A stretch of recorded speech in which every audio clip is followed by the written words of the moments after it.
Okay, welcome back. We are going to be doing another in the Postmortem series, and tonight we are covering Gyossait. Gyossait was on Newgrounds. It got a lot of attention. I got me adjust the microphone a little bit there, and yeah, it was really cool. It got a lot of feedback, and it really got me a lot of attention as a game designer. Opened a lot of doors for me, and it was just a lot of fun to make. Came together surprisingly quick after I finally got the hang of the new tool set that I was using. But we'll get into that further as we start to play. Let's just get started.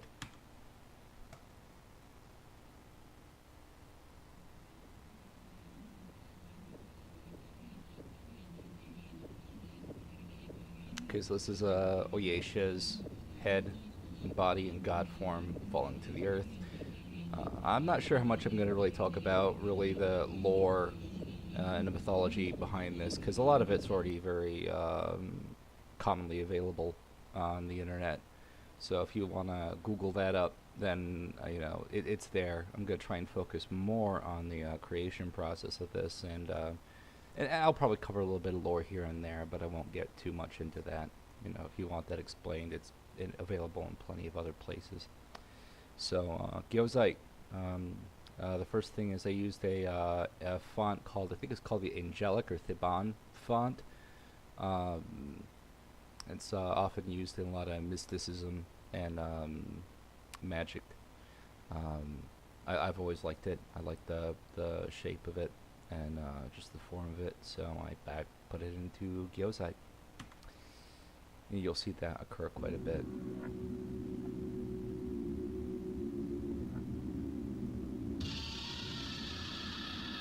Okay.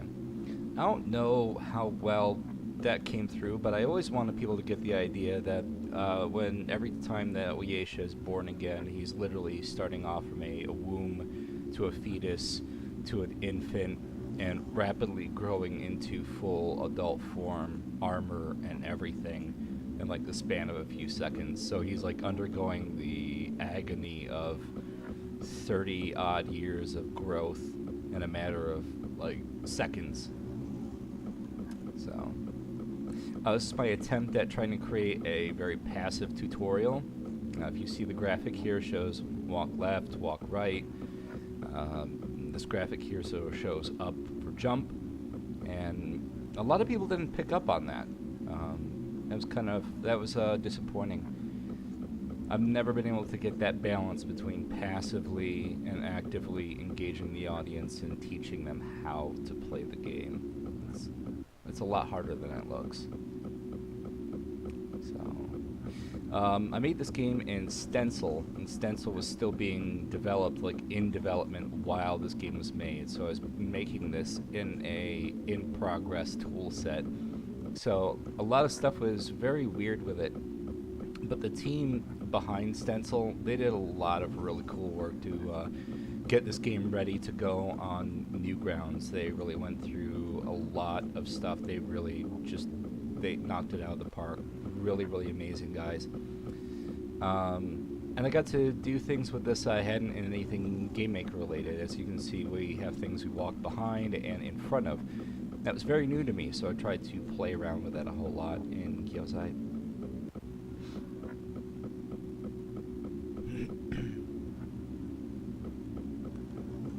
I've always liked these accelerator pads.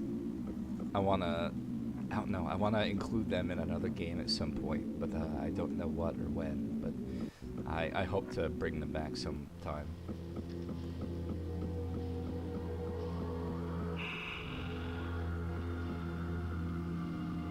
I had a lot of typos when I made this game. I'm a horrible typer. My grammatical errors are all over the place. And Photoshop does not have spell correct, so that really bit me in the ass a lot.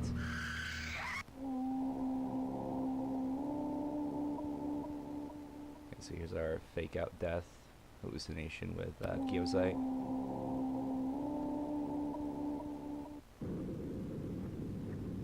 I tried to think about the story behind how I made a lot of these sounds, and I can't remember. I can't remember. I think a lot of it was either stuff that I had mutated from finding on like freesound.org, or I would take like a microphone out places and just record ambient sound. There's a sound somewhere in here that's a jackhammer that's been messed with a whole lot. Car engines, dishwashers, sewing machines, you name it. Lots of mechanical, lots of recorded sounds blended in with some synthesizers. And all of it played back at a ridiculously low BPM.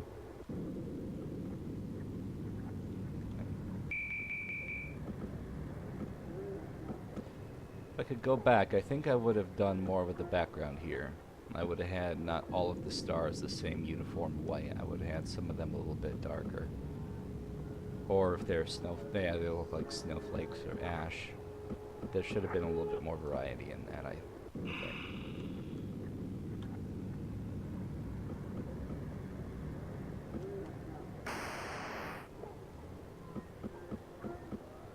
It's funny, the way that Stencyl treats entities versus static environment. Static environment being like the floor here that we're walking on, and then this platform is an entity, and trying to get entities to collide with one another in the exact same way that they collide with like static background is hard. I couldn't figure out how to do it very well, so a lot of my platforms are extra slippery. Okay.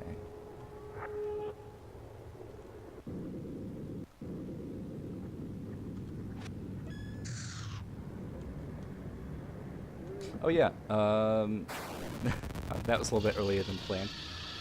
I took a lot of time trying to make the death conditions in this game really extreme. So like when you fell in the acid, I really wanted it to look like this was just really peeling the armor and the flesh right off of the character, and you could see the limbs scrambling around. You could tell that it was an agonal experience. So if you look, yeah, it's meant to be very, very extreme. If you stand around long enough and you look at the corpses, eventually, sometimes you'll see a little droplet of blood float out into the acid. I don't think that's going to happen now. Let's keep going. Oh, God. Generic death was very generic. I didn't do anything super good with the generic death. The one you just saw.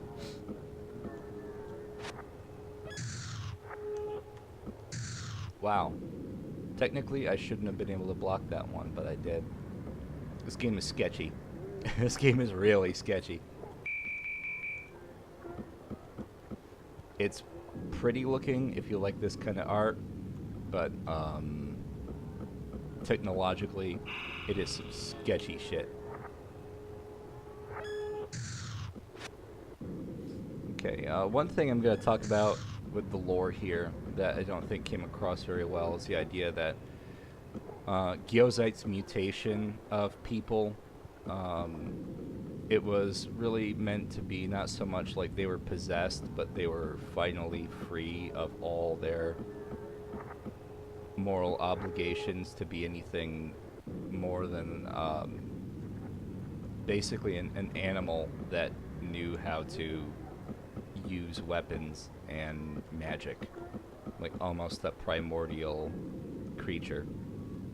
So she was turning them back into nature on a technical level.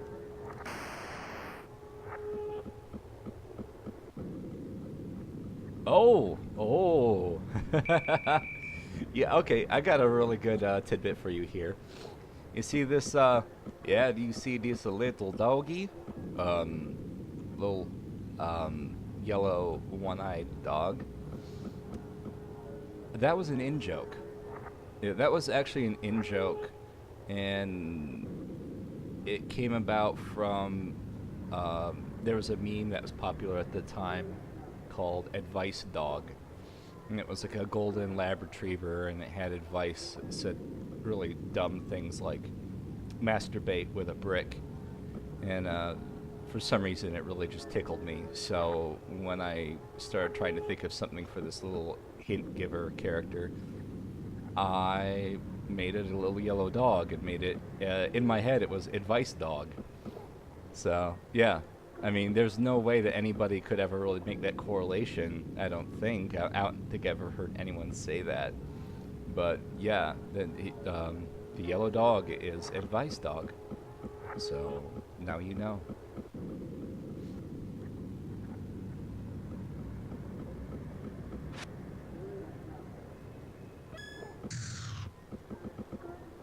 Even though I used a lot of found sounds in this, I still did a lot of stuff with SFXer and Goldwave.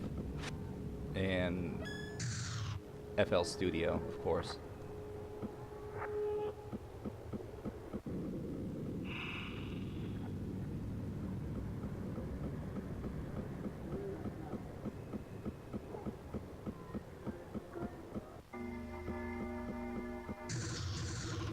Ah, okay. This cutscene here, where all the bad guys or the corrupted humans get killed, that was meant to be a lot more easily understood. That was meant that these mouth guns over here, they were supposed to be shooting bullets down at all of these characters, and the player was supposed to deduct that this building had turrets that were defending it from outsiders and allowed you in. And I never communicated that very well.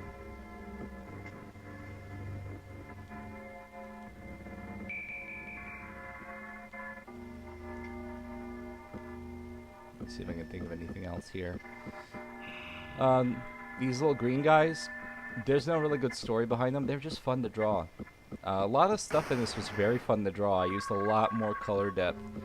And very often I would start with like 16.8 million and I would do a sprite or a texture in full color. And I would do the drop down technique, but I wouldn't drop it quite as low. I'd drop it down to maybe like 256 colors, and then I would like get the pen tool and tweak things by hand. And I would repeat that process over and over, maybe about 2 or 3 or 4 times, and eventually I would get I'd get something that I liked, and I would just keep it. It sounds more tedious than the previous way I did things, but I don't remember it actually taking longer.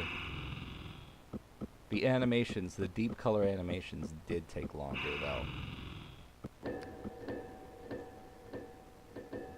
Okay, the audio in the back here was made with the recording of a sledgehammer. Or not a sledgehammer, like a pneumatic hammer.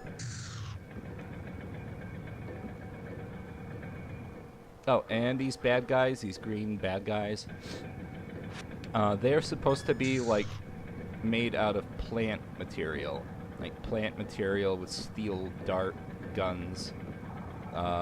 Grafted or growing out of them. They're supposed to be kind of like a flower of Uzaza, but they're meant to be a sentry machine, like a biological weapon that instead of being grown from human flesh, it's grown out of plants. Plants have evolved to form steel.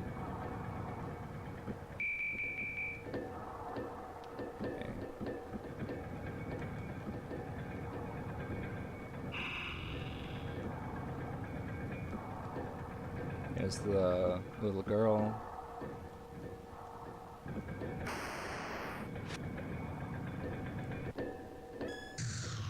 Ooh. That was close. Let's see, I'm trying to think of something else I can share about this area. I think everything is pretty straightforward. I included a few NPCs that were not, like, they're harmless. They're from Uzaza's front of his temple. And I think a lot of people kept mistaking them for enemies. So I've seen people play through this and they go up to this character and they do everything they can to avoid him. And I just want to reach through the screen and go, just walk by him. Just walk by him. It's okay. I made this jump a lot more difficult than it needed to be. This was a little bit more excessive. And, yep, sure enough, I die. You have to have an angel's touch to nail that.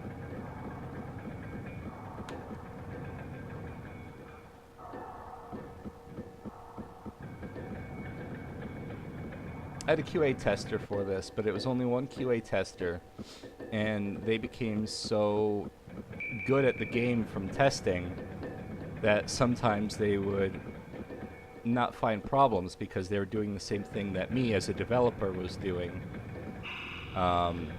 and anticipating things that the audience, a new coming audience, would normally not anticipate. So my advice is, while you make a game, very frequently let people play it, people who've never played it before, and then ask for their feedback, because you want to keep remembering that there's going to be a time where somebody is going to play this for the very first time. So...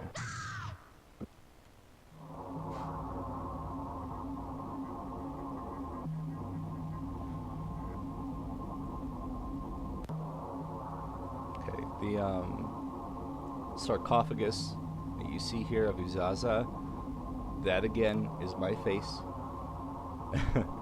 I took a picture with my webcam and I mirrored one side to the other, and then I began warping and distorting it more and more and more, and then I went through and like started to pixelize it, drop the color count, raise the color count, back and forth until I got that really creepy fucking face.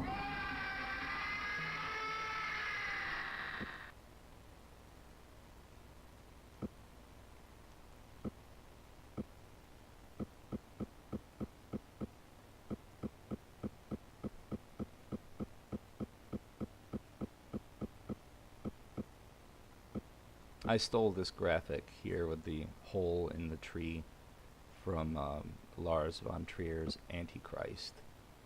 That movie freaked me out.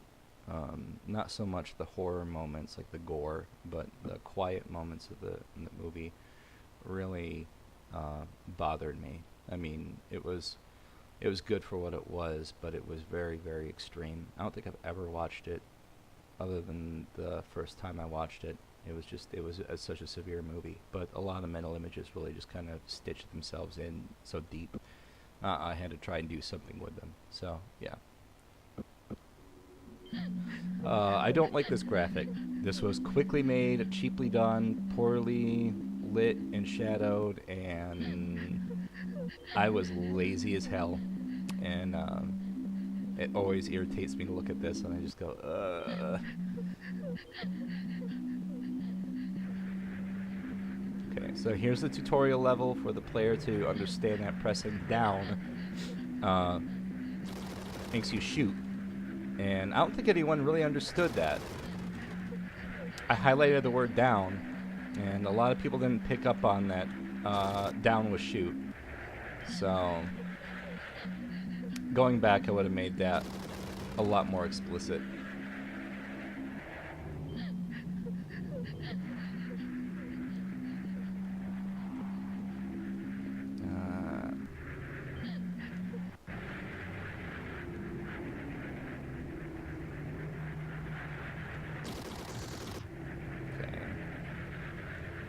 Okay, and then here's Advice Dog talking to us again.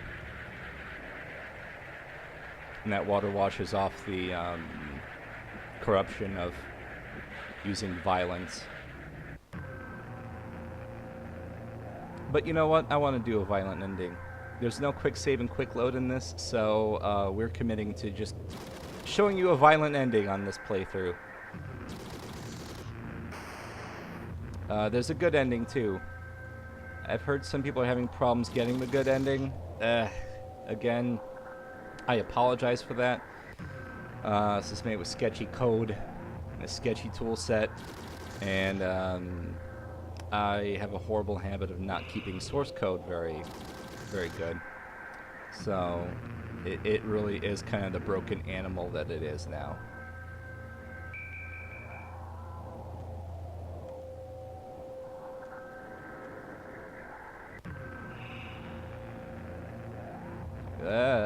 Okay.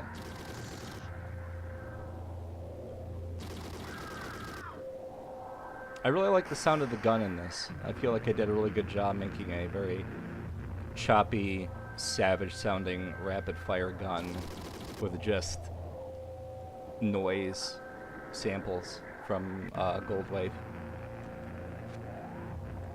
Okay. Oh yeah, I don't need to deal with him. I just need to go through down here. No. Okay. Okay, we're about to go up to the boss fight with Uzaza.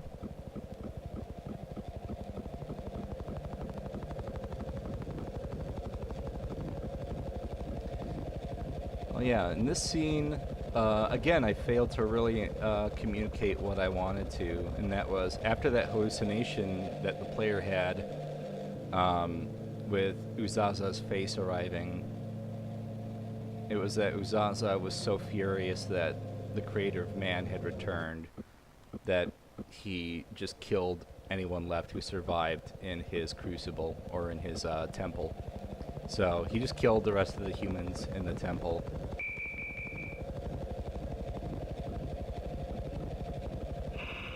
Yeah, Uzaza was supposed to be this really authoritarian, might makes right kind of god.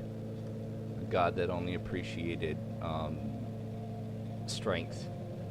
And those who were too weak to survive would be reconstituted as material.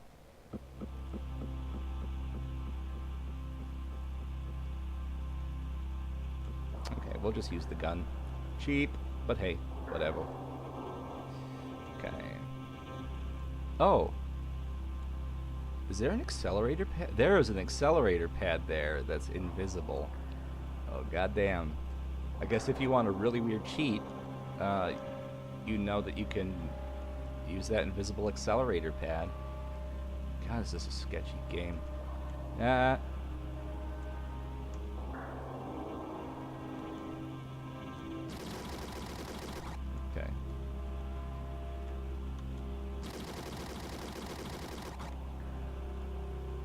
Also, if you hold down in midair when you have the Flower of Uzaza, you will fall faster.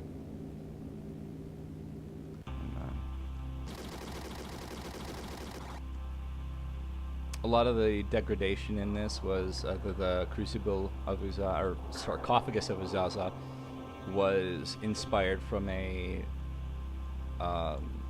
short Russian film that I watched a little while ago.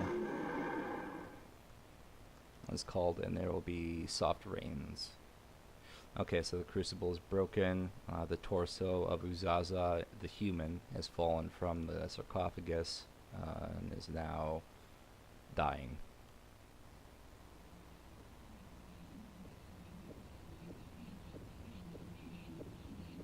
I think that was another thing I never really communicated very well, but this hunk of meat here is supposed to be the torso of Uzaza from his human form before he was put in that sarcophagus to preside over everybody like a god.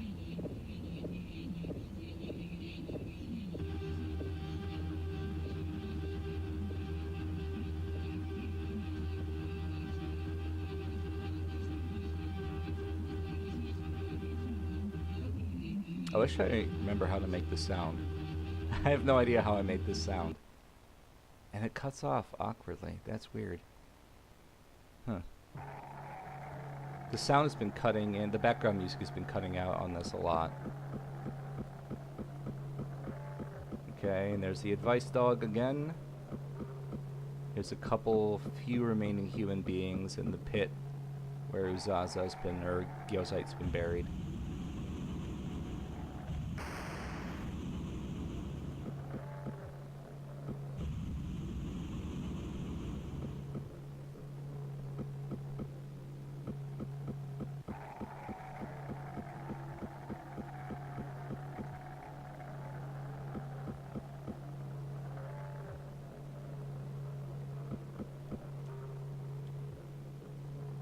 That face there, that's okay, but I always wanted to go back and do a couple more passes of detail over it before it went out the door. And I just ran out of time, so I had to let it just be what it was. It's not bad, but I feel like it could have been a lot better.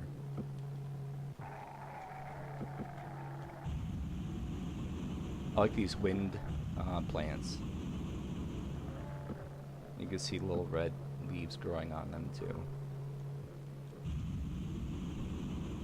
When I got done making this game, I was so freaking tired of making vines and branches and leaves, and I didn't want to see a single flower, nothing.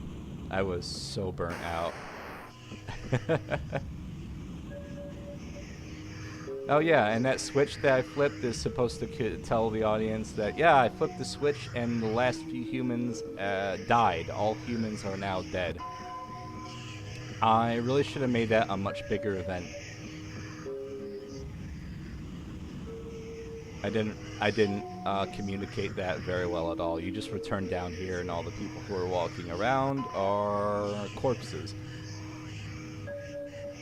I think I imply way, way, way too much in my games. There's a corpse of Advice Dog.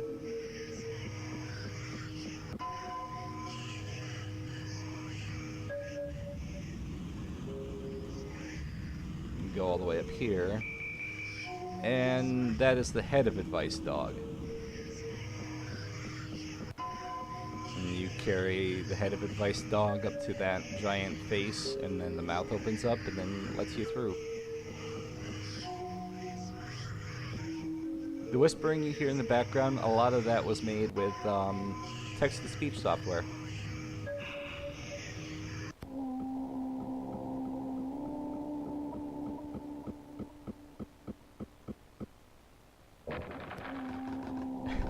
I'm particularly proud of that animation. It still freaks me out. A little tappy tap tap tap sound it makes.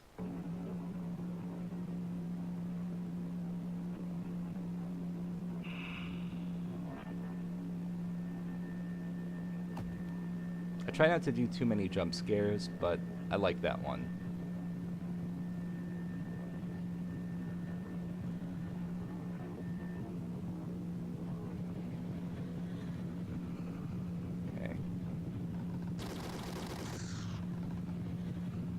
Yeah, playing through this with a gun is so much easier.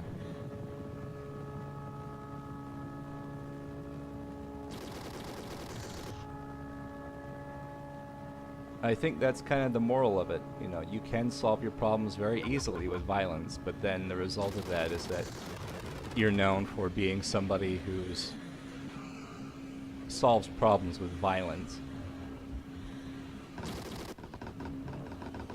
Na na na na. Move, move, move, move. Oh, come on. There we go. I think I got a little bit too mean with the audience near the end here.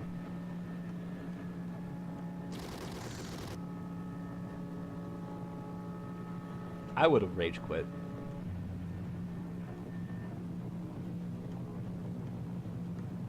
Okay.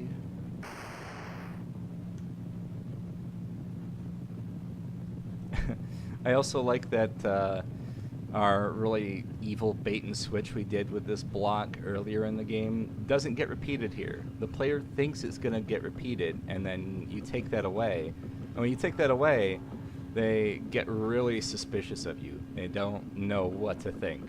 You remove that Pavlovian response, and they get even more uncomfortable.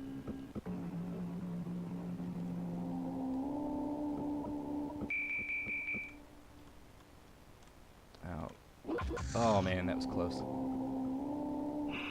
Okay.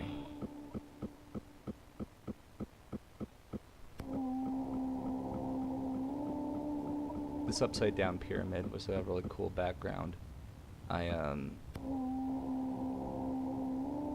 mean, how can you argue with black angular objects suspended in front of blood red sky? I mean, there's a primordially uncomfortable feeling about that. And then the flowers. I'm really proud of the flowers in this. I saw somebody who made a game who used similar design with the flowers later on, and I loved it. I thought it was great that somebody else was trying to explore the idea of flowers being scary.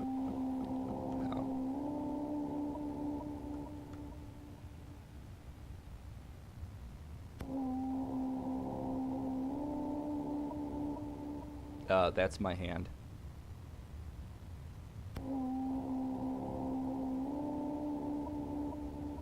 They also like the eyes. They overextend a little bit before closing back down. Okay, final boss. This is the bad ending we're getting. Whoa. No, no, no. There we go.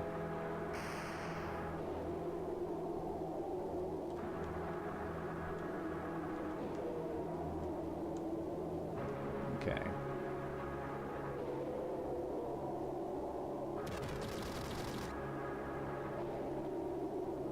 I never had time to go back and make the bullets something proper for this boss fight. So they're just flickering balls. That's kind of a bummer to me. It's like there's all this really, really good art, and then there's just a flickering ball. It's not even shaded.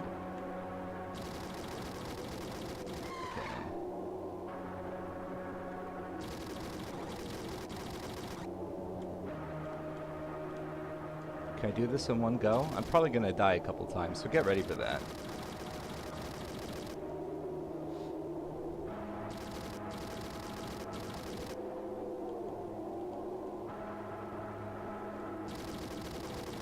I can't remember where I got the screams from this, but the screams were amazing.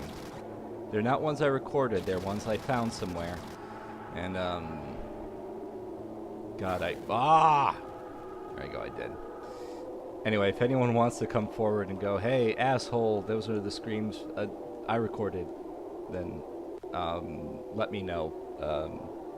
You deserve credit. If you want me to take them out, that's fine too.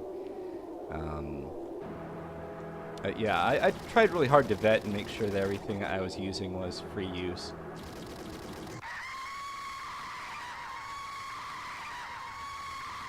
Oh, that happened faster than I thought it would.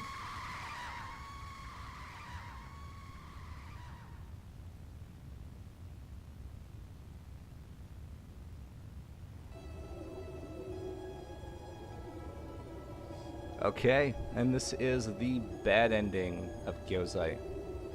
We can see that Oyasha has become corrupted and turned into vines and grafting himself into the earth and lost his head. But Oyasha is a human being, but for what reason? You know, the whole planet is just falling apart right now.